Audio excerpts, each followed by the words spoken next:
A genetic test known as exome sequencing or genome sequencing has been recommended for your child. This video will provide information on these tests, including what they are, why it was recommended, how it might help, how it works, the kind of information it may provide, and other important information to help you decide whether it's right for you and your family. Exome and genome sequencing are two comprehensive genetic tests that look at DNA and genes to find changes that may explain your child's medical symptoms. Our bodies use information found in our DNA and genes to guide how we develop, grow, and function. Although we have nearly 20,000 genes, we currently only know about 5,000 genes which cause disease. While we all have many changes, which we call variants, in our DNA and genes, most changes are harmless and result in simply us being different from each other. However, a small number of DNA changes can be harmful and cause the body to not develop, grow, or function properly, resulting in a medical condition. Exome and genome sequencing look at nearly all of the genes we know cause disease to find a change in a single gene that may explain your child's current medical symptoms. Your medical team will determine whether exome or genome is most appropriate for your child. Both positive and negative results can be helpful to doctors and families when making medical care decisions and other plans. It's important to know that exome and genome technology cannot look at all genes and cannot identify all types of genetic changes. So how does it work?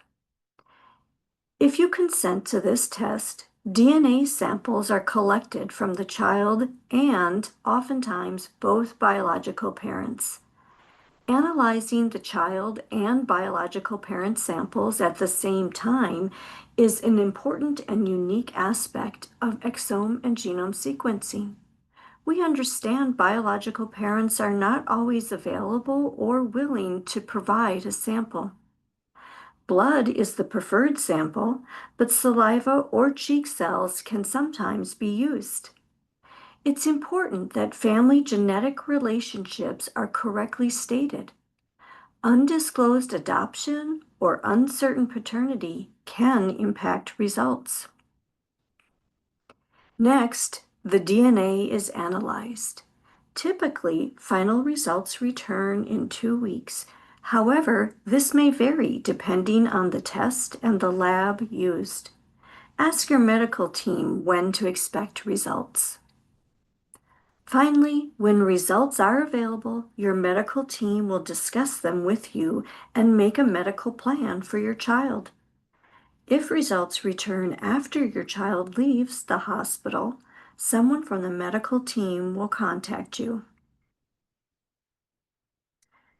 There are several different kinds of results for exome and genome sequencing, and they fall into two broad categories: those that are related to the symptoms and those that are not related to the symptoms. The three possible results that are related to the symptoms are negative, positive, or uncertain. A negative result means that no symptom-causing variants were found.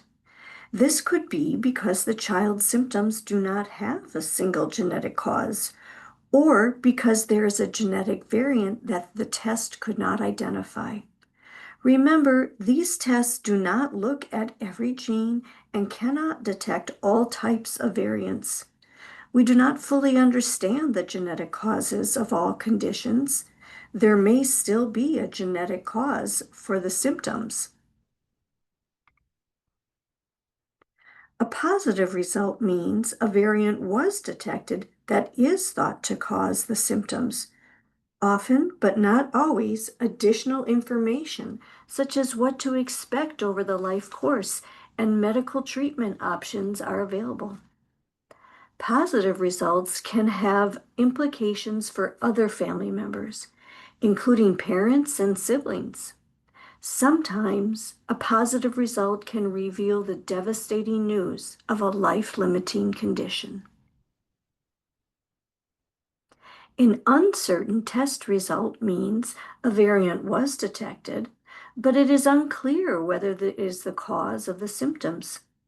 These variants are known as variants of uncertain significance, or VUS.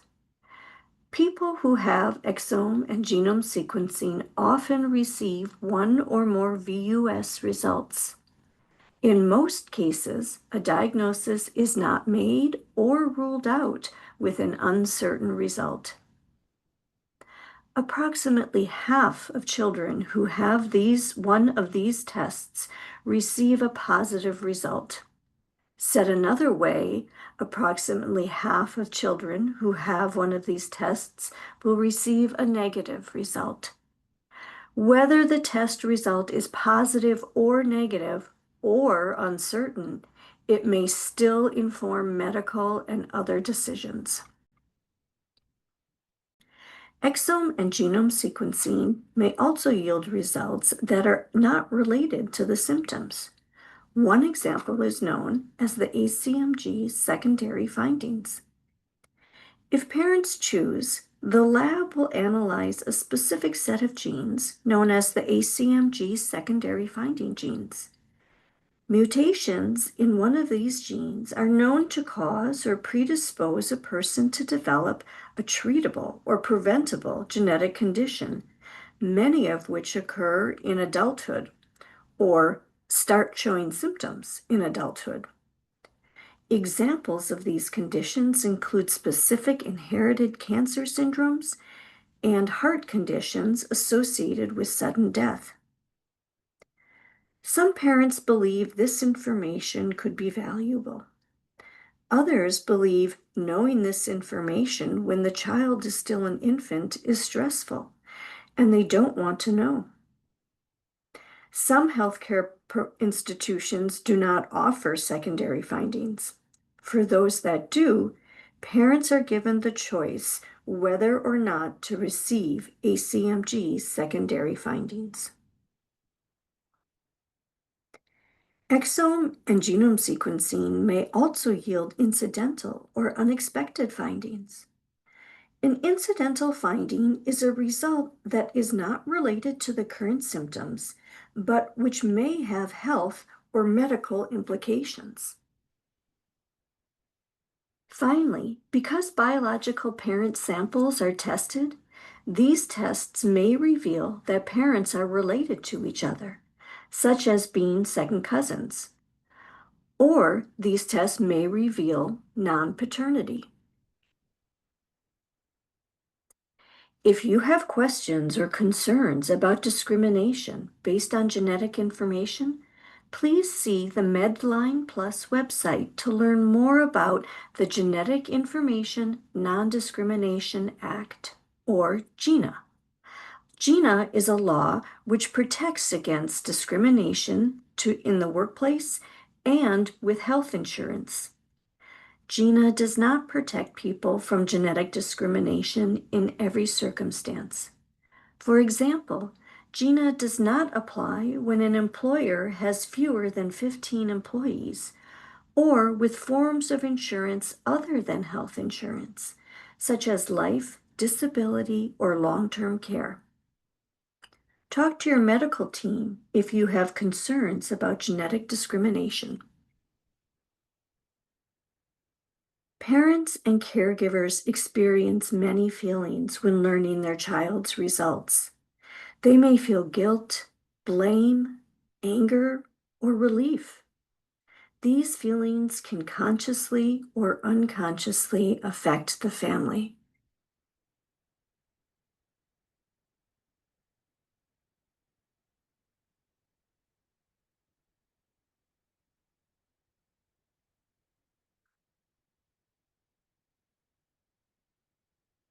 The decision to proceed with exome or genome sequencing for your child can be overwhelming. Your medical team can help you think it through.